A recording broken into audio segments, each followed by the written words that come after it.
Section 10, Methods of Data Processing. The best data in the universe is not much use if it is not processed. Data processing refers to the methods that take the raw data and turn it into useful information.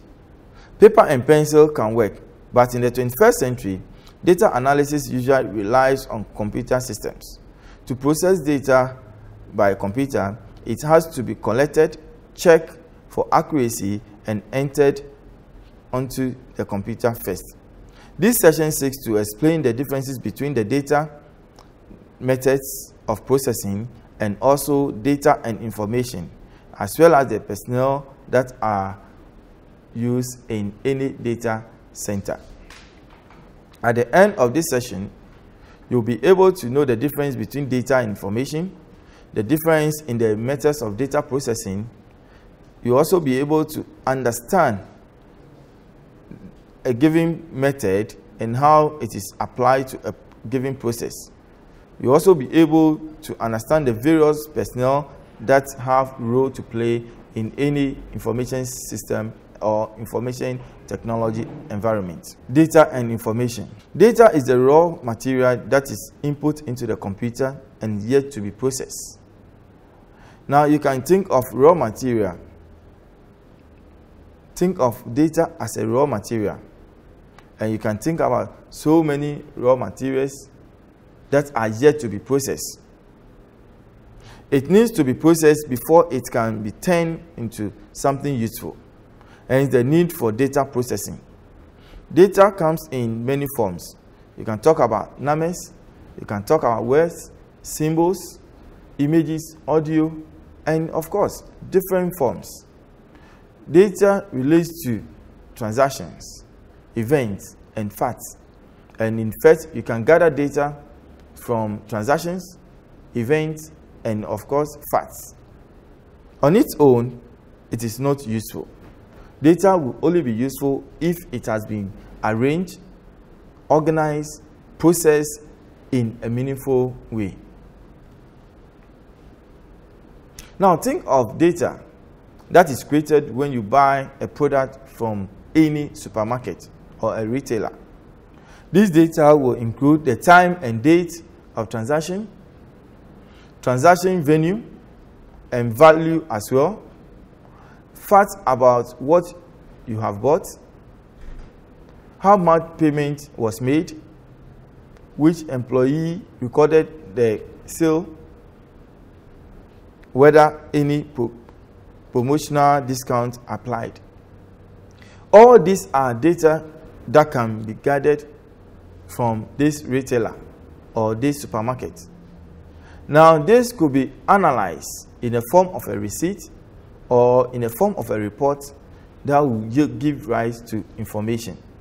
Now, in effect, information is defined as a refined and organized data that is meaningful and useful and is ought to be used to store for ought to be used or stored for later use or both. Information is data that has been processed, and here the emphasis is on process. If the data is not processed, there's no way it can yield information.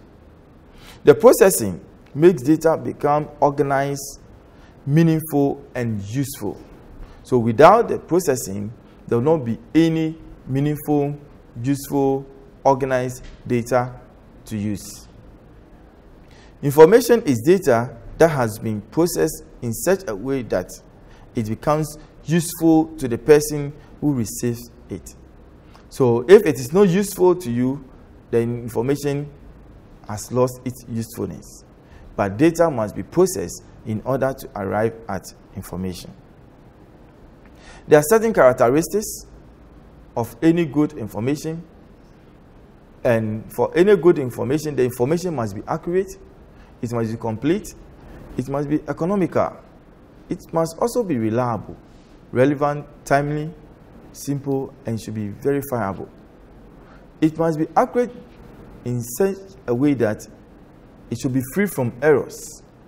It should also be complete in such a way that it must contain all the important facts in that information. Cost of production must also be low in terms of the economical characteristic of information. It must be reliable. You should be able to depend on this information for decision making. It must also be relevant. It must aid decision making, and it must be timely. It must not come after decision has been taken. It must come at the time decision needs to be taken. It should not be overloaded. In other words, it should be simple, and it should be possible to check it. You should be able to verify the information that you have. And these are characteristics of any information.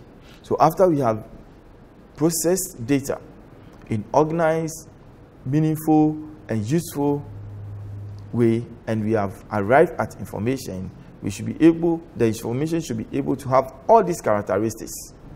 Now, methods of data processing. Methods of data processing. Basically, we have three main methods of processing data. We have the batch processing, we have the interactive or the online processing, and then we have the real-time processing. For the batch processing, data is grouped and processed at a given time. Data could be grouped for a day's work, could be weekly, could be monthly, and then after, all the data will be processed. And this is what is termed the batch processing. Now, with the interactive or online processing, data is not batched, but data is processed as at when it becomes necessary. So at any given time, you have instantaneous response once the data is processed. You can look at your interaction with the ATM system. Once you undertake any activity, any transaction with the ATM, you realize that instantly there is an upgrade. The system upgrades and updates its records. And this is an example of interactive processing.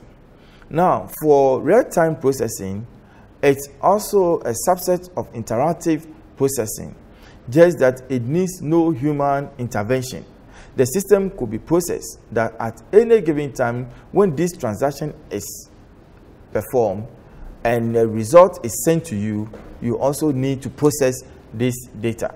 And so it is free from human intervention, and it's a subset of interactive or online processing. For the batch processing, we're talking about putting all the data together and processing them at a given period or date. Now, let's look at some of the personnel that we see in any information system environment. One, we have the system owners. They are responsible for the building of the system, the maintenance, the decision concerning the system. It could be a corporate or individual owner. Sometimes they could even be a user. But they are responsible for the building of the information system or the IT infrastructure.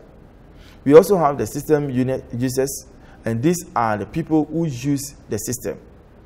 These users could be internal, external, or it could be mobile, based on their function in the information system environment. We could also have the IT vendors or consultants. They also play a very key role in the information system environment. And with this, we also follow on them for advice in terms of which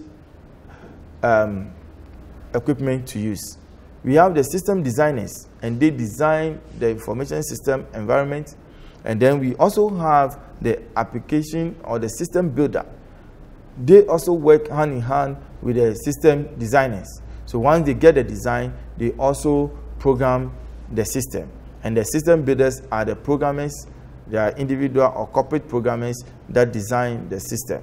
We also have the system analysts, who also liaise with all these players in this environment, and at least at any given time try to locate where it needs to be fine-tuned, which responsibilities should be assigned, and all this in the information system environment. With this, I will entreat you to go back to the resources on the Sakai and also on these references to enhance your knowledge in these methods of data processing. I will see you shortly in the next session.